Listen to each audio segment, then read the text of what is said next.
saya atas nama Dika Eka dengan sadar saya tantang semua yang beragama Muslim.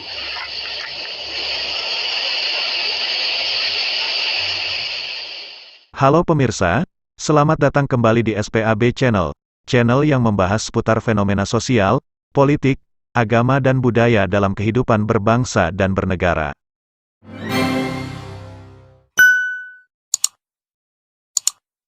Ya pemirsa, dalam video yang berdurasi 14 detik ini, sang pemuda menyebutkan atas nama Dika Eka, mengucapkan secara sadar dan menantang semua yang beragama Muslim, lalu kaki kanannya 2 kali menginjak kitab suci Al-Quran. Viralnya pemuda menginjak Al-Quran memancing emosi warga, terutama warga kota Sukabumi dan sejumlah ormas. Mereka mendatangi Mapolresta Sukabumi untuk mempertanyakan pelaku, sekaligus melapor secara resmi atas perbuatan pelaku. Banyak yang mengecam, mempertanyakan video ini menggambarkan si pelaku ya. Menginjak-injak kitab suci Al-Quran ini menyakiti hati umat Islam terutama ya. Kita akan langsung saja mendalami sebenarnya apa sih motif si Dika ini untuk melakukan hal tersebut, dan bahkan menyebarkan videonya ya. Sejauh mana pihak kepolisian mungkin menangani, memfollow up ya. Benar. Kita sudah bergabung bersama AKBP Zainal Abidin, Kapolres Sukabumi Kota. Selamat pagi Pak Kapolres. Selamat pagi, Assalamualaikum Pak Kapolres. Waalaikumsalam warahmatullahi wabarakatuh. Selamat pagi Mas Arif, selamat pagi Mbak. Selamat pagi. Minal aidin wal faizin. Maaf lahir batin Pak Kapolres. Maaf lahir batin. Kapolres, kabarnya sudah diamankan dan juga dijadikan tersangka. Sebenarnya bagaimana penyelidikan dari pihak kepolisian, kemudian apa yang menjadi alasan si pelaku ini akhirnya mengupload video menginjak-injak kitab suci Al-Quran, Pak? Ya, pertama kami sampaikan bahwa kami menerima informasi ini pada hari Rabu kemarin sekitar pukul 19.00. Kemudian dari informasi tersebut kemudian kami tindak lanjuti dengan melakukan kegiatan penyelidikan, dan alhamdulillah pada saat hari kemarin pagi dalam kurun waktu yang kurang dari 24 jam kami dapat mengamankan kedua tersangka yang kemudian kami lakukan penyidikan lebih lanjut terhadap perkara ini. Hasil pemeriksaan kami terhadap para tersangka bahwa yang pertama perlu disampaikan kepada seluruh masyarakat bahwa kedua tersangka memiliki hubungan suami istri yang terikat dalam ikatan nikah secara agama atau secara siri. Kemudian keduanya beragama Islam.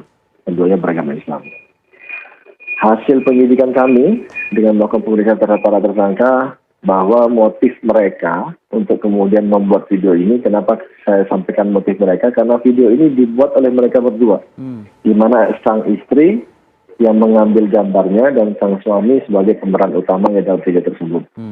Video ini dibuat sekitar tahun 2020 dan disimpan oleh istri untuk kemudian dipergunakan sebagai bahan untuk mengancam suaminya agar tidak mengulangi perbuatannya.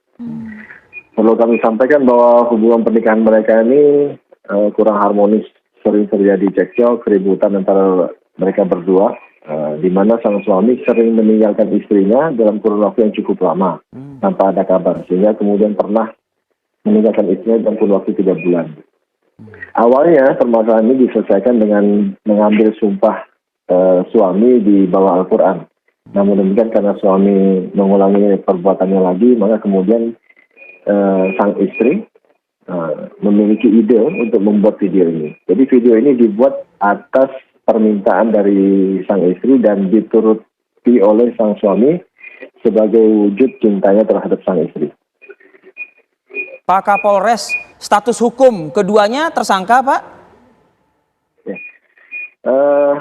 Kemarin sore kami sudah menetapkan kedua orang ini, baik CER, kemudian SL sebagai tersangka, dan saat ini sedang melakukan proses penyidikan lebih lanjut oleh Satreskrim Polres Sukabumi Kota. Pasal yang sejauh ini diterapkan oleh penyidik, Pak?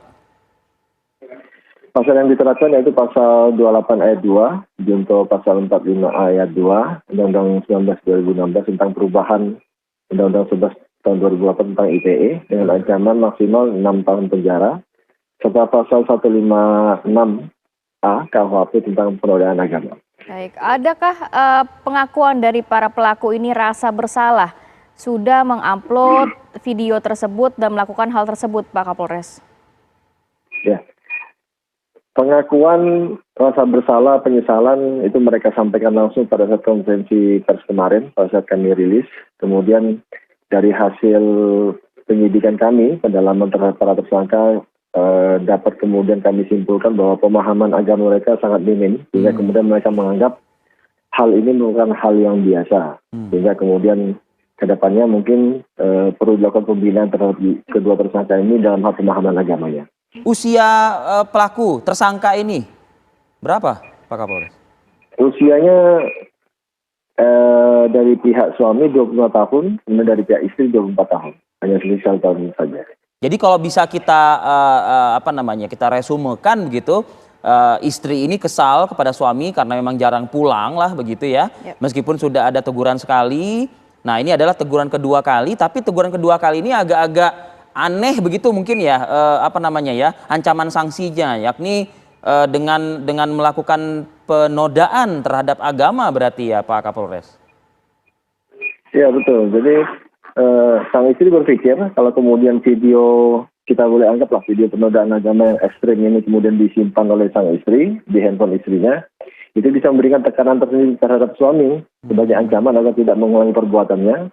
Karena pada saat video tersebut di-upload di medsos suaminya, pasti akan memberikan permasalahan tersendiri atau dampak masalah yang besar terhadap suaminya. Itu pola pemikir mereka itu. Dianggap oleh istri dengan melakukan hal yang tidak patut ditiru dan tidak patut dilakukan ini adalah yang sudah paling tinggi lah tahapannya dan tidak mungkin dilanggar oleh suaminya, begitu ya?